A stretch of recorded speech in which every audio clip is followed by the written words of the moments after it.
Hey guys, Boo Kool-Aid here. I'm gonna give you a real quick video here. Probably won't be on here long, but hey, we had a sun diver. Okay, um, it was one that wasn't expected. What is a sun diver? I'm sure a couple of you guys were out there asking, what is a sun diver? Well, if you want to just get like technical with it, or not even technical, basically at the basic level, it's something that dives into the sun, an object like a meteor, an asteroid, a comet. They happen a lot more than what you would think. Okay, I've reported on these before. I've shown multiple ones of them. Now I'm reporting this one because there's a couple of strange things around this one. Okay, and I'm going to explain. Um, First off, the first thing that well, I'm gonna let you guys watch it first. How about that? Oops, that's going in reverse. Ah, let's go that way. That thing's still going in reverse. Okay, let's do that. There you go. Okay, now we're on track. So I'm gonna let this play. You guys can watch that as I'm talking here. I'm gonna slow it down though, so you guys can get a better look at it. Now, typically, you'll see a sun diver. It'll come out this way, and it'll get close enough to the sun, and the sun actually sucks it in, like that. Okay, you'll see it take, all these sun divers, they take these big hard turns into the sun, because they're affected by the sun's gravity all the time, and when it starts getting close, but when it gets really, really close, it gets affected really, really quick, and it just sucks it right in. That's why they call them sun divers, or diving into the sun, right? So they can be comets, they could be whatever. Now, what I'm going to tell you here, I'm just trying to point out the strange stuff around this one, because this one was strange. Okay, this was not a normal sun diver. Something's going on with this, and I don't know what it is. We may never know what's going on with this, but there's some stuff going on with this. First thing I'm going to do is give you a little reference here, okay? That's the size of the sun. All right, if you look over here on the red one, see the white circle? That's the sun's surface. Okay, the stuff around it is the occulter. Has to be there to block out some of the light so that these cameras can even get a capture at all. If those weren't there, it would 100% just blind it out. We wouldn't see nothing.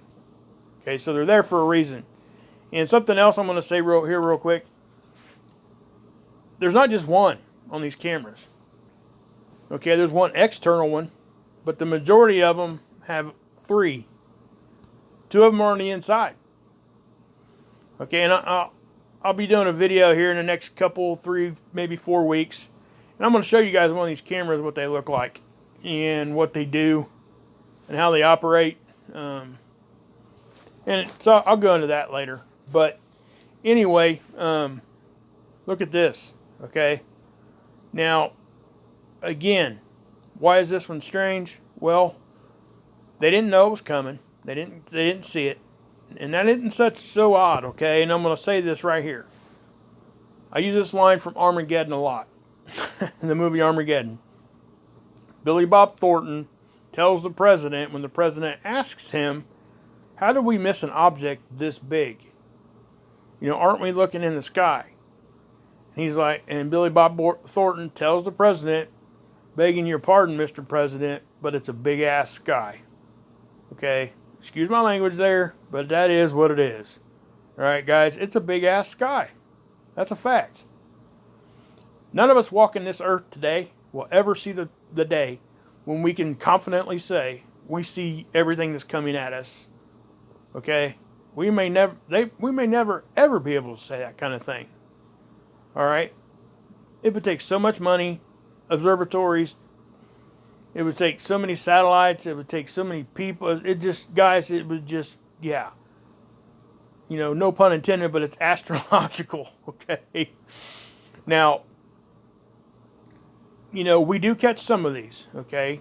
The bigger ones, you would think that we would, but just think of a near-Earth object. You know, sometimes, guys, we get these big meteorites that pass through us, or near us, close to us. We don't even know it till they've already passed us. Okay?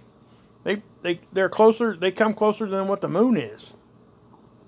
All right? I mean, like, way closer. So what makes us think that we're going to catch all these that go out here by the sun too? We're not. Okay? But this one here, and I'm going to pause it right there. It's actually a good spot to pause it. If you look, the size of it. Okay, remember what I said. That's the sun. Okay? This is the size of it. You guys do a little research and go look at how many Earths fit into the sun. It'll blow your mind. Okay? It just will. So, oops. So with that being said, we got us the sun diver right there, right?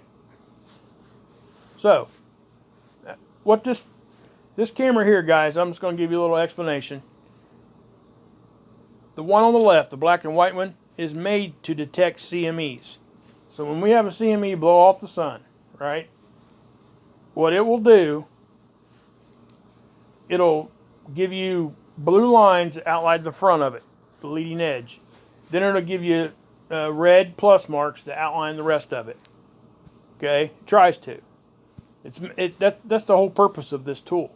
Okay, but what I want you to understand is, it picked this thing up like it was a CME. It fooled the detector. Okay, it made the detector think that this was a CME, or the camera, or whatever you want to call it. This part of the coronagraph here.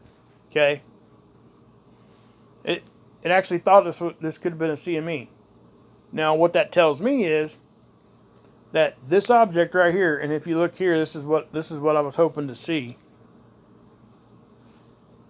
See how it's round here? So that is the size of that object, guys. Okay. So let me back off of here. Oops. That's roughly the size of the sun. So, if you're looking at that, that almost looks like it could be as big as the Earth, if not bigger. Okay, I don't know. I doubt it that it's that big, but it's hard to tell because we don't know the distance where this is actually at. All we know is it's somewhere between the camera and the sun. That's all we can tell. But we also know that it's closer to the sun because it's diving into it, right? So, with that being said, we can say that this is a large object at the very least. And it put off enough energy or light that this detector actually thought it was a CME. Okay? So that should tell you a couple things. It's moving very fast. It seems to have a whole lot of energy with it. And it's a large object. And we didn't know it was coming. So with all that being said, this all of a sudden becomes strange. Okay? Now I'm going to just go on through here. Now I want you guys to see something here. And I'm going to show you guys something. You guys know that I don't typically come on here and say, hey, they're faking this and they're faking that and all this and all that. Okay. I try not to say that unless I actually think that's what's going on. Okay. I don't even want to lead people that way unless that's really what it is. And, even at that, usually if I think it's like 50-50, I just tell you. It's like a 50-50 chance, guys. And, they could be lying to us. They could be hiding this. They could be doing it, whatever, right? Well, I'm going to tell you right here that I really truly think that they're messing with us this time. Okay? Too many things are happening. I just told you what was going on there. It's moving fast. It's big. We didn't know it was coming. Okay? And it's got enough energy with it. It thought it was a CME. This tool did. So what I'm going to do next, naturally, it's like once it gets behind the occulter, we can't see it, right? Well, I want you guys to look at the timestamp here. Okay. 1824. That's the last timestamp that it lets us see. We have no more data after that. That is 6:24 in the evening UTC. Okay, it is now almost 1 o'clock here where I'm at, Eastern time. So it makes it 5 UTC, 5 a.m. on the 16th. So we're looking at 4 or 5, about 9 hours. We'll just call it 8 hours so far that we haven't seen. There's no data for it. Okay, that's not so unusual. Okay, let's tell you that right up. But what makes it unusual is this. Remember that roughly 1800 UTC, okay? I'm going to take you guys over to SDO. Because once it gets behind the occulter, we have tools where we can go look at the surface of the sun. So that's exactly what I was trying to do. I went to look at the surface of the sun from the SDO because it's the same point of view. And what do I get to see? This is the last capture, guys. You guys see the timestamp? Roughly 1800 UTC. They shut this off. That's my opinion. Okay? Now, I really truly think that that's probably what happened. Sometimes there's technical difficulties, but with all those things I just talked about, guys, they probably didn't want us to see what happened when this thing actually did hit the sun. Because it did. It hit the sun. No doubt. There's no other way around it. It's a sun diver. Okay? So with all this happening, we're not going to get to see what happened when it hit the surface. They may put some data out there, but I'm not going to trust it. Okay? Unless it is something, we look at it and it's pretty violent and we can see stuff happening. Okay? But if we see data and it's just like normal stuff, I ain't going to believe any of that. Not this time. Okay? So I really truly think that they probably shut these tools off on purpose this time. Because over there on LASCO C2. Now, here's another thing. This right here is SDO. The LASCO capture I just showed you guys was from SOHO. These are two totally different satellites. But they went down at the same time. Okay? They quit giving us data. Why? It shouldn't be like that. That's just too many things are lining up here. It's just making me think that they're messing with us here. Okay? I'm not going to go too much more into that because there's nothing we can do about it. But the fact of the matter is that there was a sun diver, and after that, we don't get to see anything. So, is what it is, I guess. Yeah, guess the conversation ends there, I guess. But see these coronal holes, guys?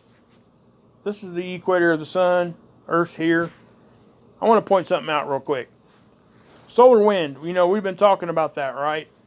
How we've been getting these disruptions that aren't necessarily from coronal holes. This is a coronal hole. All right? So it's electromagnetic fields, interacting with each other. The Planet X system and sun and everything. I've talked about this a lot. But something I want to point out. A coronal hole does not have to rotate straight through where the Earth is for us to get effects from it. Okay? See this little one? It did rotate right through the Earth.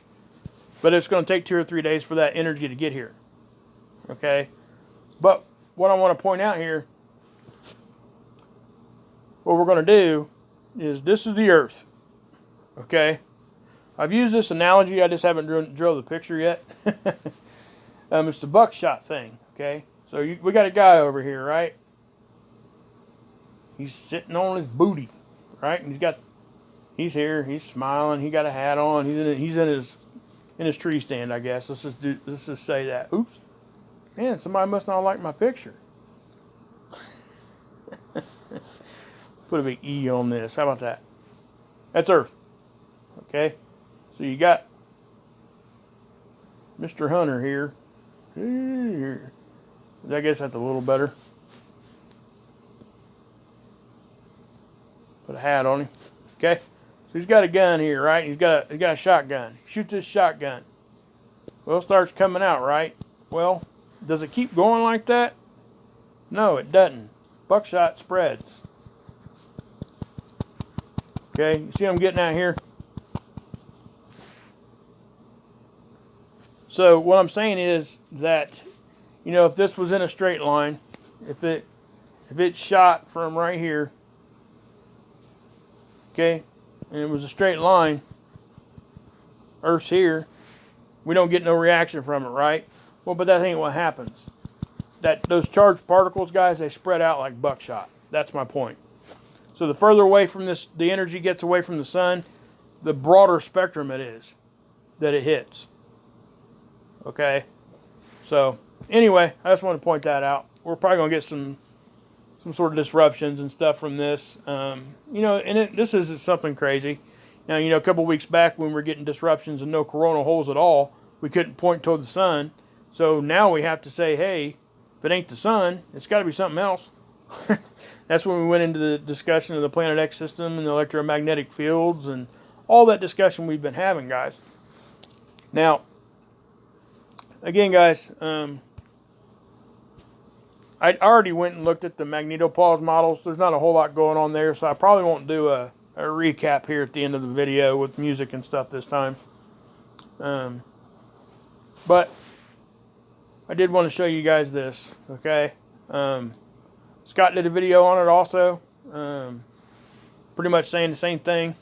I'm not sure if he talked in. I think he put some text and stuff in it, but pretty short video. But basically, this is just a sundiver that wasn't expected. Now, keep in mind, Jupiter got hit with something too last week, right? That is what it is, guys. You know, I don't know. It was a big object too. Jupiter is called the gatekeeper for a reason. It sucks stuff into it and protects the inner solar system. All right, so we got to keep that in mind too. But anyway, guys, God bless. Shua saves, and you can drink this Kool-Aid. Oh man, this is really living.